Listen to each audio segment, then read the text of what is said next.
This is Susan Marlowe with today's third exciting author visit to your homeschool, brought to you by New Classics Study Guides, which are free literature units for your homeschooling.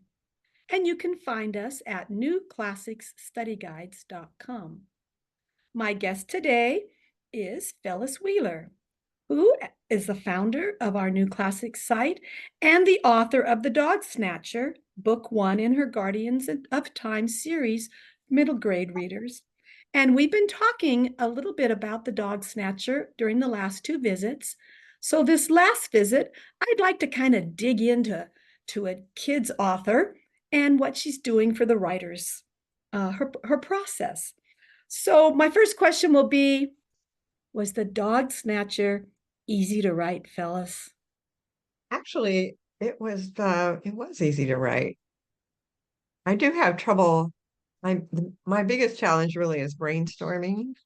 So when I'm starting to think about a book, I figure out who my protagonists are, what their names are, what they want, and I need an antagonist, somebody who's standing in the way, is going to mess everything up for them, and I need to know the ending before I start.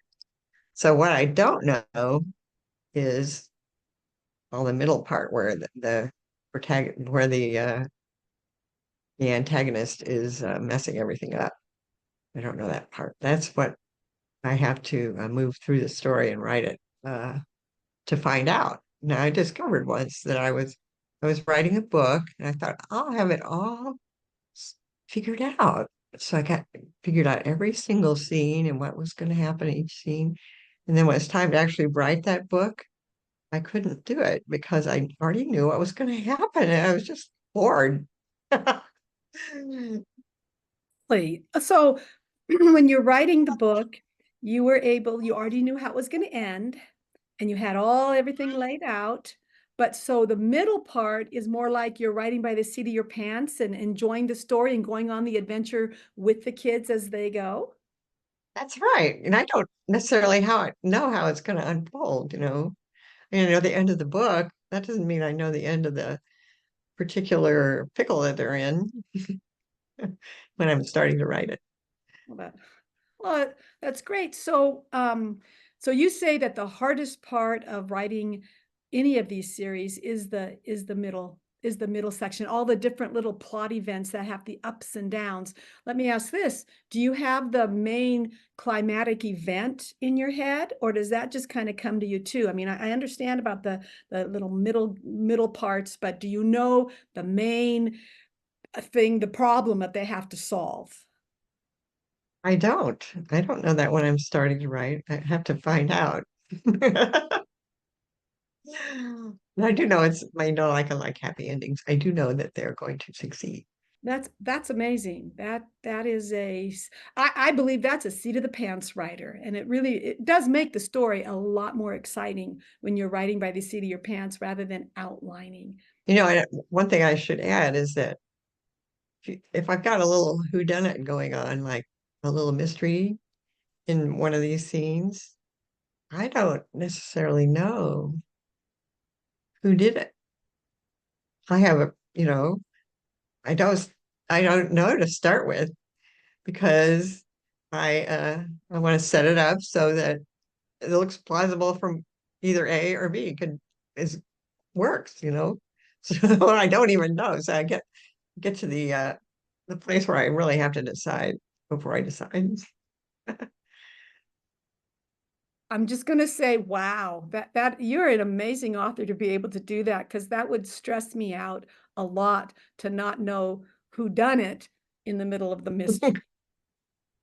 Um, so we've talked about book one, and you said you've had books two and three, and book three actually just came out just a month or two ago. That would be like April of 2024.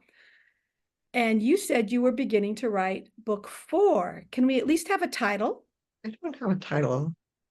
No, I can tell you it's set in two places, Iceland and pre-Christian Ireland.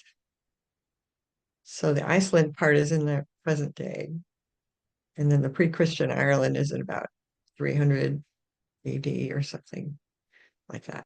That, that's really exciting. That was going to be one of my main questions is on series writers. How many books do you envision to be in this really fun series?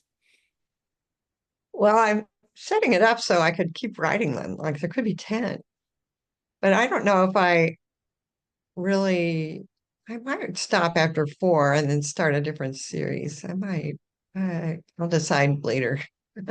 I'll leave that as Oh, a cliffhanger. that is a great way to end this interview with you. I know you have lots to do. You need to get out there and start writing all those books. So we're going to go ahead and let you go. And we've really enjoyed it. I hope other viewers have enjoyed it as much as I have. So that is the end of our author visit with Phyllis Wheeler, author of The Guardians of Time, Time Traveling Adventures. And don't forget, you can get your free study guide right here on the website where you're watching this video. And it is newclassicstudyguides.com. And I hope to see you soon. We have a whole bunch of author interviews, and you can just hit the author interview tab to listen to all kinds of interviews from our other authors. And thank you so much for watching. And thank you, Phyllis, for joining us.